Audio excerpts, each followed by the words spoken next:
Forbes India presents India's Growth Drivers in partnership with Barclays Private Clients. Hello and welcome to Forbes India presents India Growth Drivers in partnership with Barclays Private Clients. I'm your host Paromita Chatterjee.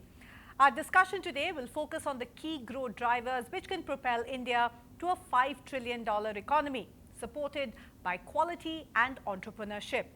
Now, India has been heralded as a sweet spot in the face of twin headwinds of inflation and softening demand in the global economy.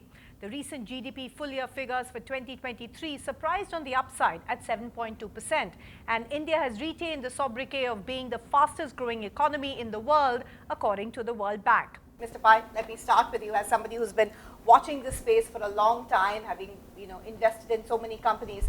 What's your sense of the story on the ground? Are we really facing challenges? Is growth set to take off on an even stronger note from here? Well, I think we are in pretty good shape. If you look at growth, let us look at data. From 1991, GDP was 275 billion. 2023, 3.49 trillion. 8.2% growth year after year for 32 years in dollar terms. I don't think is an indication of any slowdown, right? We must understand India is growing very well. Now, what is growing in India? India is a market where about 70% growth comes through consumption, 30% comes through investment. And for investment, we need capital. Last year, corporate pre-tax profits based on the taxes paid was $400 billion. $400 billion on a $3.4 trillion GDP is about 12%, right? That's very high. And we got enough money. Our banking system is in great shape, with record profits in 22-23, record profits expected this year with very low NPA. And if you look at investment, government investment, both center and state, will be about 6.5–7%, and the private sector is expanding capacity because they're operating at 75%. So I'm very optimistic about growth this year, and the 6.56% is not something one should look down upon. The world will grow at 3%, 3.5%. Europe is the throes of no growth. Absolutely. In that perspective, India is the fastest growing is. economy.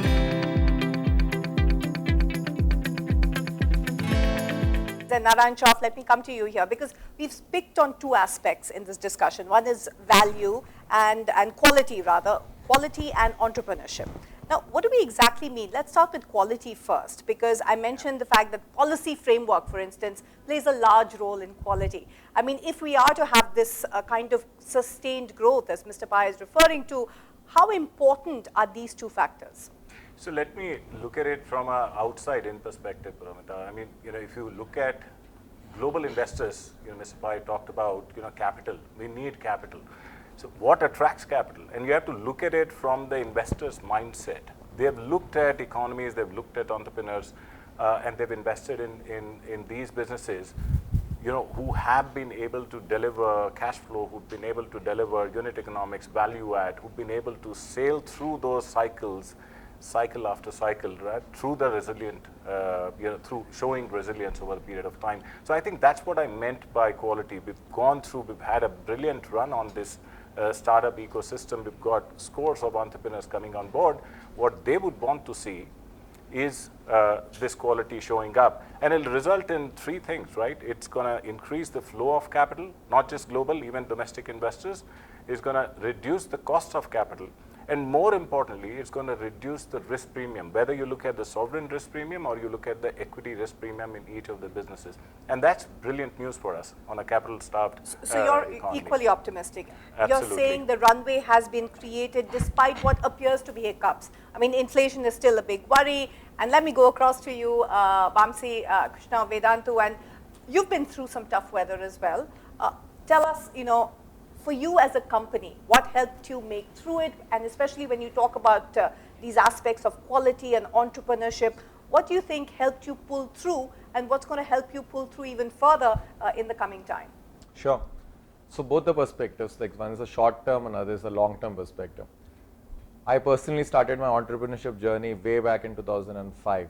So from that vantage point of view, if you actually look at the quality of entrepreneurship and the ecosystem, it's unparalleled. Like 2005, the term itself didn't exist. Like startups were not there. But if you look at the vibrant ecosystem we have today, And in that context, if I look at these short bumps, they are exactly that, right? They are short bumps, but from a vantage point of view of 5 years, 10 years, even 15 years, the amount of ecosystem, the quality of entrepreneurship, the amount of capital, not just domestic, but the international capital which is being, pivoted into India, that's all signs that not just we, but the whole globe feels that this is the area where the development is happening, the quality of entrepreneurship is So great. you're not anticipating a funding winter. Aren't you seeing a lot more questions from investors? That's precisely, the perspective of short term when we look at the COVID. And if you look at the amount of capital which actually came into the COVID was like massive.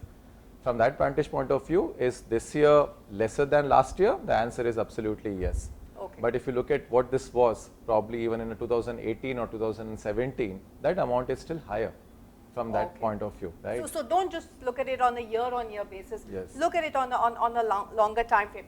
Let's speak to somebody who's been in the business for more than a decade, and that's Bluestone. Gaurav, you've had to pivot your model as well. I think everybody here has had to pivot somewhat, and that's the nature of the whole startup journey as well. Tell us a little bit of what your learnings have been, and as far as your sector is concerned, highly fragmented. Jewelry is very competitive. I mean, one doesn't really need to look any further than step out on the street and see the number of brands which are there. How have you managed to stay competitive, and what keeps you optimistic? Great. So like you said about pivots and about, so in last 10 years, we have seen multiple cycles. And just to kind of extend on to what Vamsi said, we have seen, so this is not the first time the funding winter has come, right? In the last 10 years, there have been at least 3 such funding winters. And typically it comes right after a funding boom. So there's a boom, a lot of people feel bullish about a certain behavioral shift that is happening in the market. Be it, let's say in 11-12, there was that a lot of e-commerce companies got funded, horizontal, vertical as well, and a lot of those companies are not around right now. So I think these cycles are nature of the business, and and funding winter to that extent actually it helps it helps separate the good and quality companies out from the bad companies, and it's very important. I mean, so last funding boom lasted for almost 2 years. In our case specifically, when we started in 2012, we started as an online only company, as an online only jeweler. Okay, let me ask you one thing. I remember, I think around 5 or 8 years ago, everybody was talking about, especially the the marketplace model, was talking about GMVs and talking about really generating scale. Today, it's all about financial discipline. What are my ROIs? Everybody's looking at those numbers very closely. How has entrepreneurship as a definition changed for you? So I think in 11-12, a lot of these models, a lot of these folks who had started were like straight up copycat models. So a lot of these marketplaces, so Amazon and a lot of other marketplaces also, people started copying them irrespective of the category, etc. Right. And what we saw was that a lot of those failed, but from those failure, people learned certain lessons. And a lot of vertical commerce companies actually arose from that. So people understood that marketplace model is not going to work for all the categories. Marketplace will, and in marketplace model itself, it's going to be highly competitive because in the end, 10 different websites are selling exactly the same product. Now in offline world, if there are 10 shops selling the same product, there's a physical distance. So for each customer, there's a different physical distance to you're those. saying for you, so I'm saying in an offline world, there can be 10 different superstores selling the same things.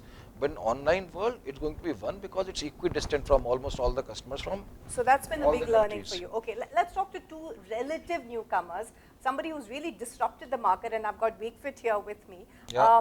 Again, it's Wakefit. It's a mattress company. Of course, you're going into many more product areas. You've disrupted to the market to a great extent. So Chaitanya, what have been, how would you sort of perceive the market at this point in time? And when we talk about, key values such as financial, discipline and so on, how would you sort of define your business priorities in today's marketplace?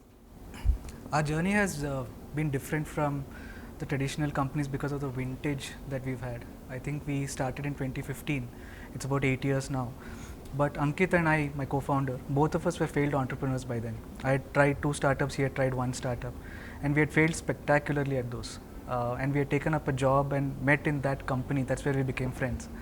So that and those learnings sort of defined how we ran Wakefit. So irrespective of the funding boom or bust, one thing was very clear: there were very few believers in mattress and furniture as an online and omni-channel kind of a brand presence. So there were huge skepticism about such a company being built. Even after 4 rounds of funding, even at about 825 crore revenue last year, still there is huge skepticism that this is a sustainable market, sustainable TAM, and sustainable unit economics. So that's the kind of industry. Where is the skepticism coming from? Because of 2 reasons. Number one, like Gaurav mentioned, there's a huge overhang on whether vertical commerce will work out in a sustainable way to build out a 3,000, 4,000 crore company. And number two, certain failures in these categories where they've spent over 1,000 crores each and those companies have not amounted to much for whatever reasons. So I think the skepticism is very, very strong.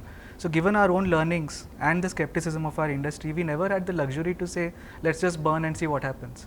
So we were bootstrapped for 3 years because we couldn't raise funding. And we were profitable for 4 years and paying advance taxes. And we would go into investor meetings and the investors would say, hey, why are you paying advance taxes? Use it up for marketing. We would say, we'll listen to you after you invest. And nobody did invest. So we did that for 4 years. Then we've set up India's largest furniture factory. We've set up about 2 mattress factories.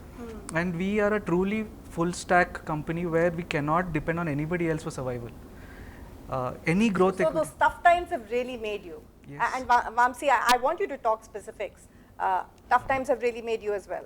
Absolutely. I mean, we are all talking about funding winters now, but even when funding winter was not there, there were always tough times for startups, right? And we also had to go through. And you've also been, you think, burnt a little bit by some of the larger players and some of the bad press that they've received?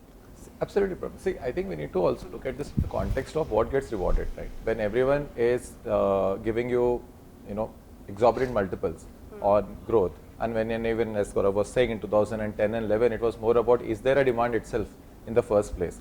So, like, you can create an EBITDA, but if there is no demand itself in the market, so that is why there was a perspective of people saying that first of all go and do something so that you prove at least there is a demand out there.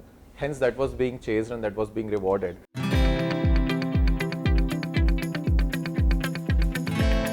Is there a demand out there? Let me ask that question to you, Arvind, and Sri Tattva, which is coming up there. Made in India is your proposition. It's all about health and wellness. It's a plank again that many others, including many other players similar to yours, have come in and built large volumes as well. Yes. What are you trying to do? Are you focusing on the unit economics from day one? I mean, what's your priorities? How much would you align with, say, what we heard from Chaitanya of Wakefit? Thank you very much for that question.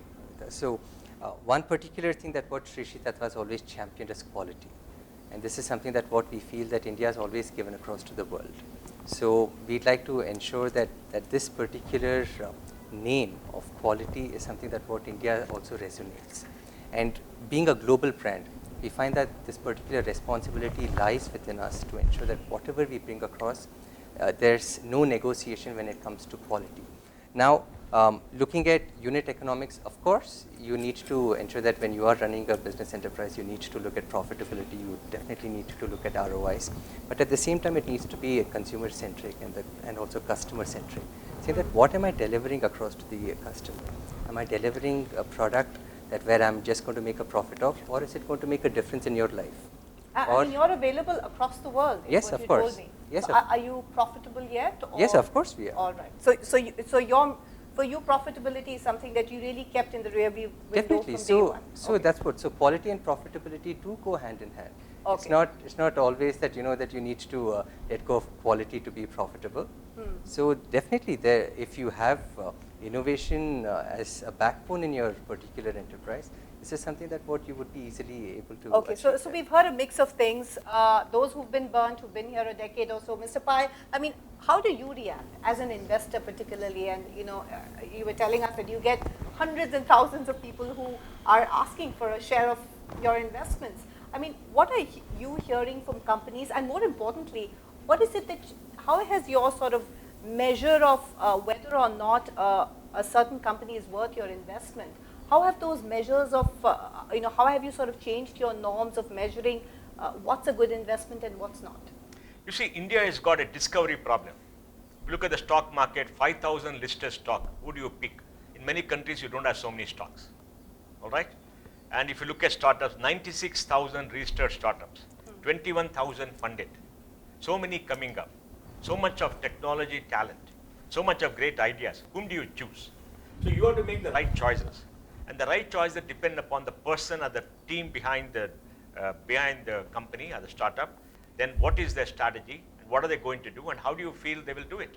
So you got to pick and choose, and that's something that comes with experience and time. But do you think these entrepreneurs have matured a little bit? I mean, in the sense that the guys whom you met, say, 10 years back, and who have still survived in the business, do you sense a change in them? I mean, are they talking about return on investment much the more? change depends upon how the mood is in the marketplace. You know, in 2019, in 2020, I think we got about 12 billion. 2021, we got 42 billion. 2022, we got 25 billion. This year, we got 3.5 billion. So right now, if somebody comes, they'll be very cautious about how much money they need, what they're going to, etc. Investors will be cautious. Tomorrow, there's a rush of money coming in. Everybody will go for the big deal. Because please remember, this industry goes up and down. I remember in 2002, Infosys had a market cap to sales of 55 times revenue. 55 times. None of them have got 55 times, especially the listed companies. 200 times EPS. So we've been through all this before.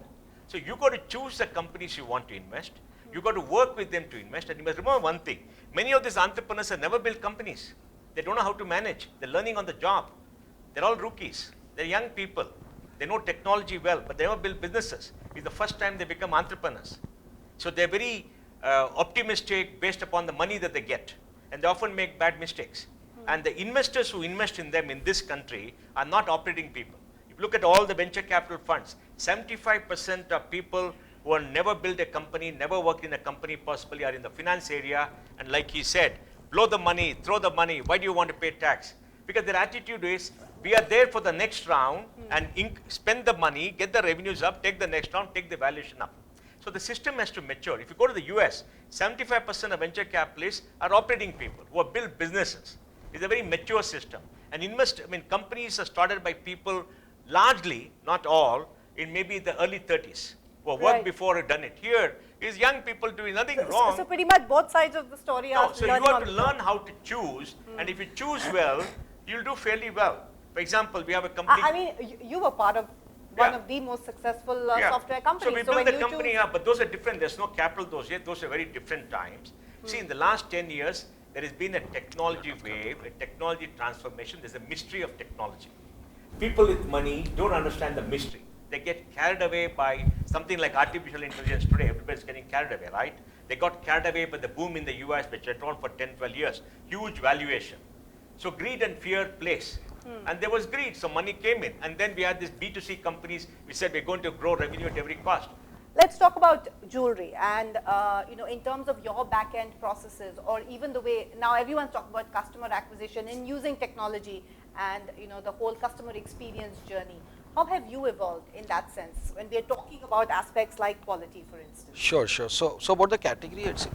So if you look at jewelry as a category, this has been one of the laggard categories when it comes to any movement or any innovations. Most of the jewelers, and they are all very big jewelers in their respective cities, most of the jewelers today are doing the business in exactly the same way as they were doing 30, 40, 50 years back. And there was certain strength to that business or to the way of doing that business. A lot of these businesses were built on relationships and those two generational relationships. But what happens when the new generation is not living in the same town? What happens when the new generation from Allahabad actually moves to Bangalore and Bombay? Now those ties get snapped automatically. You actually go to a store, you can just go aisles by aisles. The salesman is not in front of you, he's actually behind you, he's an assistant. Okay. Now in case of jewelry, that didn't happen. In case of jewelry, it's very difficult to do that in a store because of the nature of the category. So what happened was the browsing shifted online massively because you cannot enter a jewelry store and say, I'm here to just look at the stuff. You go do your stuff, I'll just check out jewelry and I'll walk out. It doesn't happen.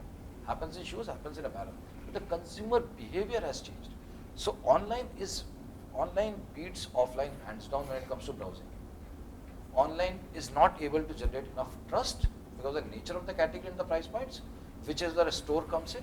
And So we actually basically that's why if you've you gone give a hybrid. give a complete experience, then the magic is Okay, so technology in that sense, the browsing ability, the customer came in and was, he had already browsed your collection. Right. Okay. So creating that browsing experience and linking it all the way to the stores is what is needed to actually crack Jewelry this is a complicated market. Let's talk about mattresses, because are you a technology first company? You think the way you deployed technology really helped you sort of reshape the market? Definitely. If you think of technology very narrowly as IT systems, then we are an IT enabled business. If you think of technology as a scientific, material science driven sleep and ergonomics company, then yes, we were a tech first company. Because the whole thing of why we are successful is people might think of a mattress as a slab of foam. They might think of a sofa as two pieces of foam and fabric stuck together, but each of them has a tremendous amount of science that goes in behind them. What is the heat dissipation index? What is the humidity behavior of that foam? What is the fabric's durability, where a kid is going to jump on it, pee on it for 10 years? What is the behavior of the same material in a cold place like Jammu Kashmir, in a hot place like Chennai, and a humid place like Mumbai? Your customer is, you're focusing on tier 2, tier 3 cities, or actually even going in deeper. Yes. So, what would you call yourself, Sri Tattva? Is it a wellness technology enabled platform to access these kind of customers? How would you describe yourself? So like what my colleague also here mentioned, right, that it's how you perceive us, saying that what part of the organization is tech enabled. For example, if you were to look at us in terms of our enterprise resource planning, we are SAP S/4HANA implemented. So when you look at, when I need to get across to our sales team, then later we have particular softwares to enable them to see that their efficiency is also taken care of. When you look at the customer, we actually build across an ecosystem in terms of how the customer interface happens, saying that whether you're coming in for a wellness service or you're here to also imbibe a product that what we have as a part of your life. So educate you as to what the product is about, what its USPs are, how would this actually make an impact in your life. See, Ayurveda is very, very customized. So what's good for me is certainly not perhaps good for you, perhaps may be different for him. And technology has helped you customize it even further. Yes, and we are also working with new age technology and also AI to see that how we could bring in a particular ecosystem. So that's something that what we're going to be launching later during the year, that would be marrying both our products and services, thereby bringing across the concept of wellness to people, that it's just not about picking a product and saying that, okay, I'm feeling better. That's not Ayurveda. Right. It's also about, preventing something before that happens, making lifestyle changes.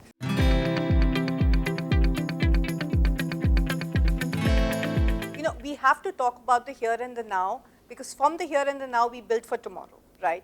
And in the context of these kind of layoffs, the talk of downturns, I mean, Bangalore was said to be no longer the same Bangalore we saw a couple of years ago. Okay, these are nice headlines, you might say, from the media. How do you respond? See, I would say, I think you brought an important point, and I think it's not about what is being built or lost. I think it's about what is the opportunity set. What is actually, catching the headline is that it is the biggest populous nation of working age population in the world, right? And that's a good one, but can be a big trouble as well if you're not able to feed them, if you're not able to provide the job. So we are all talking about job creation. I think very interestingly, and I was talking to a few fraternity in the IIT ecosystem or technology ecosystem, and the question that I keep asking everybody that I get from that background is, how many manufacturing and other forms of engineering apart from the information technology space and the services space are the pass outs coming in terms of startups? And it's actually quite a dismal number, which is very different than early on. So I think that transition towards manufacturing, towards product companies, I think, while we look at the services aspects, I'm sure that each of them have a big machine at the back doing those product manufacturing as well. And that is very, very critical as well. And I think that cycle is also that balancing cycle towards the product and asset buildup, the core assets that each one of them, in terms of trying to be asset light, somebody has to own the asset, and somebody is owning those assets, whether it is the warehouses, the data centers, the factories, and so on. I think that space is going to be big one in also generating the new set of jobs. Okay, so Vamsi, you've been through some massive layoffs as well. Let's hone it down. What was that experience like? I mean, we heard from Chaitanya when his 2 failed businesses actually helped create Wakefit as a successful one. What was the what was that excruciating phase like for you and your co-founders in your journey? See, what I can say is this: the experience has obviously been bad, and if could have been avoided, should have been avoided. But I was just reflecting with some other founders on this, right? If we were to do this again, we would have done this. And unfortunately, the answer is that we don't know, probably because at that time, the kind of demand you were getting and the kind of opportunities you were getting, you had to respond to those. There is no version of like me sitting with the hindsight bias and say that, we would not have hired at that time. In 2019, Vedantu used to have some 80 or 90,000 students coming on and studying. Like that number actually shot up to 1.5 million in 2020 after COVID, with more than 10x. You had to have systems, you have to have teachers, you have to have all the stuff which actually needs to cater to that, right? So I think these are all cycles. And my biggest learning has not been that should I not have hired more or should not have fired. My biggest learning is how can I create an operating system which is as responsive to the outside environment as I can be, right? Indeed. And that's a very important point you brought up, because we are here talking about building a $5 trillion economy. And with all these question marks, I know Mr. Pai is completely discounting the fact, but private consumption, at least the data coming out, and that's what I want to ask you, Gaurav. Are you sensing a softening of demand? Because if private consumption, and that's primarily what our economy is also fueled by, if it starts softening, if you're sensing a softening, then it will obviously have, it will manifest itself on your business as well. See, going purely by our own data, we did sense a softening in February and March, around that time. However, last couple of months we have seen the recovery. So I think there was some softening, and they strictly going by our own data, not let's say across the industries and so on. Right now, I don't see much of an issue. Okay, so that's for you in the retail urban areas. What about in the rural segment? Because that's where it was said to be hitting the hardest. Yeah, so like also what my friend here mentioned, that it's more cyclical. Saying that for us, like even the last 1 or 2 months, we also found that to be a little bit soft, but we're seeing that things are picking up again. So while I do understand that we might say that we might be relating this to whether it's funding winter and saying consumption coming low, or whether there's a softening, I feel that this is more a cycle that what we are going across, and this is something that's going to be there forever. And it's how we ride it. Either we go get caught in the wave or we ride the wave. Okay, let me flip that question. You've had a tremendous trajectory, I think, over the last few years, right? Yes. Are those heady days, do you find, those were the heady days, the honeymoon period, and now it's like the regular bread and butter stuff? I must definitely make a mention that during COVID, there was definitely a great spike, especially in terms of our Ayurveda products. But we've seen that now that's sort of plateaued, and then that plateau is a little high, so that's good. But right now, what we are actually facing is also to ensure that we skill more people in this particular sector. This particular sector, for me, what's happened is that it's had a lot of prejudice over the last 2 decades. And particularly only now that it has its own ministry, there are very good set standards. The pharmacopoeial standards that were once there now are being given as good amount of education to people all across the world. We've seen that companies have come up with WHO CGMP standards and one of our own. And we've seen that we are also one of the first to also have. So policy has helped you? Definitely. Policy framework has Any helped you, because particular that was part sector, of the value cycle. Any right? particular sector has to have a great amount of support when it comes to policy building. And that was lacking in this particular sector for some time.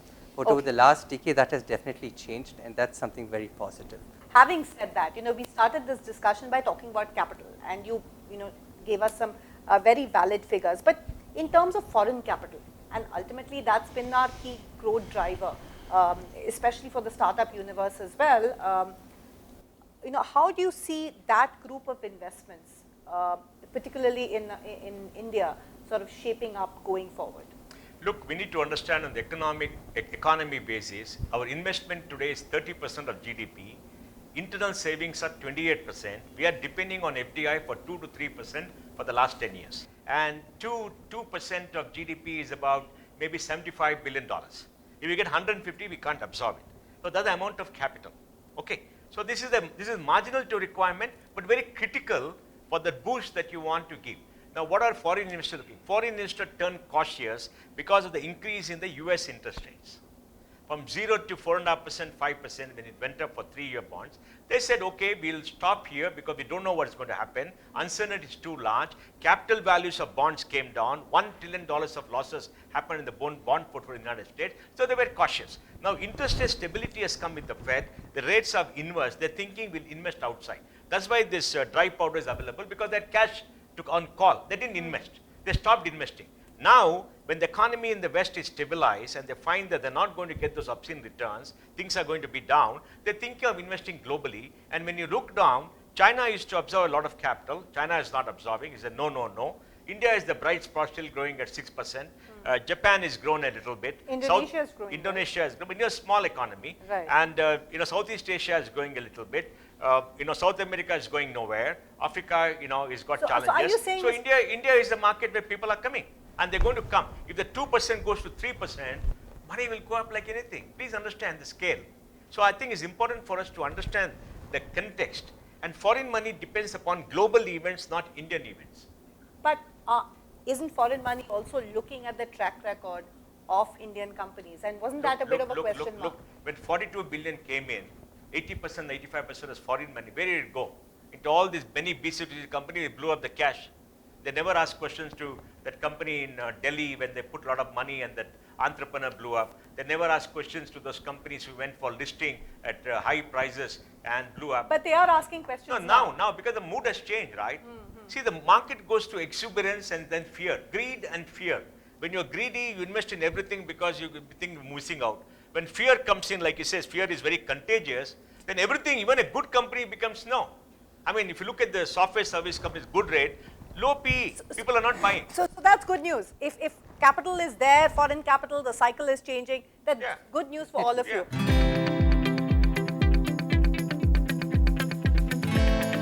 So what's constraining growth? Chaitanya, is it the lack of skilled people, for instance, something that you mentioned about the fact that Arvind mentioned that there's just not enough skilled people in order for you to further fuel your growth. Who would like to answer that? 2 points come to my mind. One is that a lot of the good policies that are done by the state and the central governments, by the time it trickles down to all the different departments, your startup would have changed lifetimes. So I think that pace is what probably will help a lot more. The second thing that obviously is constraining is the skill gap. We are a company which has laborers who are in the factories producing. We have carpenters who go and install. We have customer support and supply chain people who go deliver, take customer calls. And at the same time, you have a very high paid data scientist and a CTO. So we've come across all of this whole spectrum is what we run. And you can clearly see that it is very, very clear that the gaps of what we want as a company and what they study or what their jobs have been in the past, there's a stark difference. I think that applies not just to your workers that you're talking about. I think that applies to all of us, post-graduation included. No, the point is that we have had to fill that by running Wakefit Gurukul. So we run something called Wakefit Gurukul. So is that going to be the constraint, the biggest constraint? Vamsi, would you say that's? Oh yeah, absolutely. I mean, the data is there. It's staggering, right? I mean, I don't have to add anything to that. I think that's. I mean, we've been talking about National Skills Development Corporation. Everyone has to do their bit. I think what on the ground, I think, right? Yeah, go on. Especially in the space of health, the services aspect, whether it's with regards to nurses or whether it's with regards to even bringing across more doctors, India itself needs more amount of doctors. Say, for example, one particular challenge that what everybody realized is that during COVID, the number of ICUs that were needed to be there in the entire country were so minuscule. So we've seen that post that the government, like what he also mentioned, is that has taken across some good constructive steps to increase this. So but now, basically our demographic dividend is coming to bite us. yes. Okay, Mr. Pai, I will come to you last. What about you, Gaurav? Would you say is it the skill gap that's holding back growth? I mean, what do you think is your biggest challenge or biggest sort of roadblock right now? So it is. So getting skilled people right out of the college is very, very difficult. I think what colleges are teaching and what the real skills are needed for people to flourish in the job is kind of very, very different. And we also have our own factory. We run our retail stores also. So we have around 1,000 people employed in retail stores. Now, yeah, retail is a huge it's black a killer, hole when and it comes to it's a talent. huge job driver also. Just there's so much mismatch. There are those people who are very, very capable, sitting in tier 2, tier 3, tier 4 cities, studying something, but have no idea where to apply it. Right? They have no guidance where to go after this. I have to turn to you, Mr. Pai, because See, as the an biggest challenge educationist- India has is we are a poor country. Okay. We have only $2,500 per head per capita income. For a country with $2,500, we have done extraordinarily well. We have a very sophisticated industry on top of this $2,500. If you look at 1.4 billion people, a billion people live on less than $1,000 a year, which is very poor. 400 million people live on $6,000 a year, which is okay. Out of 400 million people, 100 million people live on $10,000 a year, and the rest live on $5,000 a year. which is They the- make up $3.4 So trillion. which is the segment which is going to get us to the 5 trillion? Let me explain. I'll explain. I'll tell you the math. I think it's important to understand.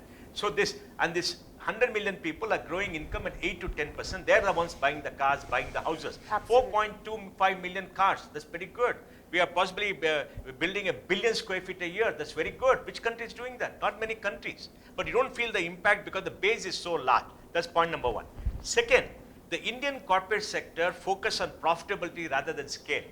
I was having an argument today with Saurav Mukherjee in my office. I told them, China builds scale.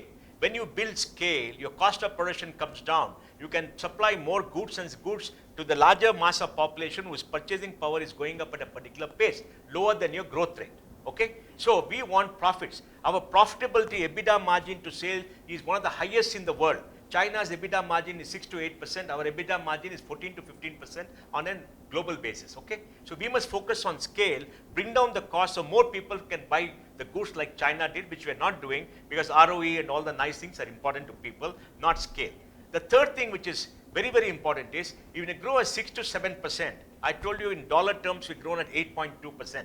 For 32 years, you will never produce enough people with the skills required to meet your needs. Economy will grow at 6 to 7%, income will grow at 6 to 7%, and now when that happens to grow to 5 trillion, we are 3.4 trillion 2022-23.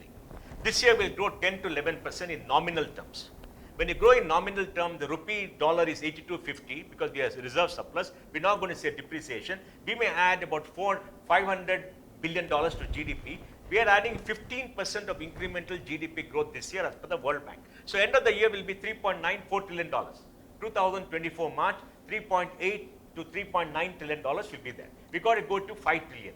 5 trillion may take 2 years or 3 years depending upon the rupee dollar rate. So are you saying we need to now change the target? No, we don't have to change the target. We'll reach the 5 trillion either in 2026 or 20 to 26 and a half automatically because we're going to grow at this pace. The growth is the investment cycles are kicked in. Investment cycles are kicked in. We're going to be investing $1 trillion a year. Do people in Bombay understand what is $1 trillion? 30% of GDP is investment. We're investing $1 trillion. And this is huge. We produce 125 million tons of steel, about 400 million tons of cement, second highest in the world. All this adds up. So I don't understand you're this confident, pessimism. So Mr. Pai, you're very confident. Yes. You're saying we are anyway on track. Yes. We are anyway on track to achieve The problem $5 is the trillion global GDP because can we increase or export to export surpluses? That is a problem. That may reduce growth by 1.5%. Internal consumption will depend upon interest rates. We can't afford any more interest rates to go up because housing is a critical sector. So we are now at a stage when interest rates go up, growth is going to be hurt. Till now we have been able to absorb. So the critical things that have to move in this economy, but I think we are past the hump. So I'm glad you brought up interest rates because we need to quickly wrap up. This is like going a little, it's some fantastic maths you've given us, but the fact of the matter is that we are in a bit of an inflection point and interest rates directly bring me to inflation. And inflation is what got, the steam out of the system or rather the system running out of steam. So, what's the forecast from here? What's the sense that you're getting? Leave us with your thoughts. Yeah, I think if I was to say in one sentence, it's going to be down from where we were. We've seen the peak of the rates and the inflation, but we've also seen the peak of liquidity, and those are flows. So it's a matter of valuations at the end of the day, right? So flows would determine your flows into investment and flows into the valuation game. But from inflation as an input price pressures and margin pressures, I think that we've left the worst behind. Okay, we've left the worst behind. Let's find out from the guys who are actually running the business. You know, inflation is still 5% officially. That's what the RBI just said recently, which it's comfortable with. What's hurting you the most in your business? I think that's definitely one of the things that is. The more there is affordability for our products, the more there's a simplification of the tax regime where there's not too many different GST slabs. Even within our own company, we'll have to have different ones for fabric, sofa, mattress. It's a little bit of a complex thing for a common person to do. A simplification of that, I think those two, affordability and simplification, will probably help us. So affordability and simplification of the tax network. What will be your key demand, Vamsi, in order for your business in your space, the edtech space, to be taken forward from strength to strength from here? I think thankfully in education sector, it's not, the elasticity is very high because the aspiration of the parents, we all know, right? So because of that, we are not that affected by the inflation rates or even the the recessions or whatever. But as far as the growth drivers is concerned, I think being an online company, infrastructure would play a huge role in spreading that whole. And when I say infrastructure, I'm talking about the digital infrastructure. That definitely had a huge impact when the Geo came in and all that. And similar 5G network deployment, the quality of it, the cost of that coming down, the cost of handsets coming down. All of those things will actually play a bigger role in growth. So some of it goes back to policy as well, and of course your infrastructure requirements and investments. Investments going into that will have a disproportional return. Not just us, but most probably every company which is into the digital space is what I believe. Specific to education, inflation and that doesn't have that much high correlation because of the aspirational nature of parents in India and pretty much Southeast Asia. So we heard that inflation biting a lot, this tax uncertainty killing us all, but you're saying infrastructure investments. What about you, Gaurav? See, in our case, inflation has not been a dampener. In fact, what happened was with inflation, gold price goes up. With gold price going up, people believe more in jewelry. So the demand has generally not been a problem for us for the last 2 years. I think what's kind of the only constraining factor is our ability to actually scale up at that pace, and that is where the skill and the quality actually plays a big role. So skill gap. Skill gap. Just not finding enough talented people. Arvind? So yeah, like what you said, a couple of things that in case if the interest rates do come down, that will definitely be good for growth as well as profitability. The other thing is that simplifying a couple of the GST slabs would definitely help. There are a lot of products that become very complicated when it comes across to the GST slab. Some of them can be reduced. That would also increase consumerism in people, also make things more affordable.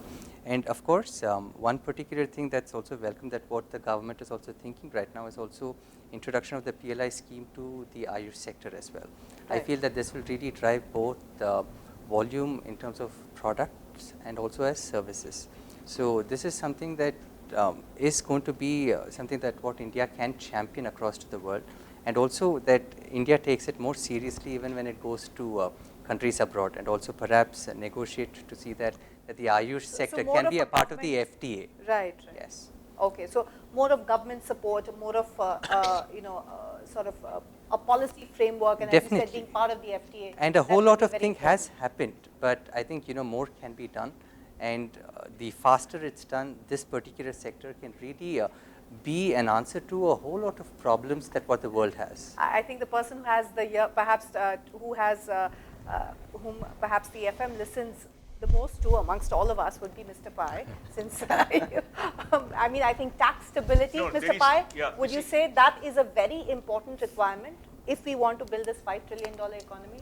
You see, there is a question of trust in India. Government does not trust its citizens. I've interacted with the finance ministry for the last 30 years. One thing I find is, I think everybody is a crook in this country, we evade tax. In fact, remember, Finance Minister Jaitley said in Parliament, we are not a tax compliant society. He said more people don't file returns above 1 crore. Then what did he do? He taxed the people who file returns above 1 crore. I met him and asked him, why are you doing this? He said, they told me we can raise 2,000 crores. For 2,000 crores, we are thrown under the bus. So we need to create a trust-based society where you trust citizens, you have all the information, like this TCS. Why is the TCS required? because Okay. 20-30% of people went away. So you understand. So to me, the biggest gap is the knowledge asymmetry between what is required for society and India and what the government thinks is required. Government must interact more, trust citizen more, and create a new framework of policy making which is based on consensus and feedback, not just announcing to everybody because you happen to be the sovereign. We have to change that attitude in this country in governance. On that note, it's time for us to wrap up this discussion. So clearly, these are challenging times. However, with a little bit of innovation, focus on profitability, on key aspects of quality and entrepreneurship, all of these companies whom we spoke to today are confident of weathering this current soft patch and powering India further towards a $5 trillion economy. Thank you so much, gentlemen, for joining us, and thank you for joining us on this special episode. Forbes India presents India's growth drivers in partnership with Barclays Private Clients.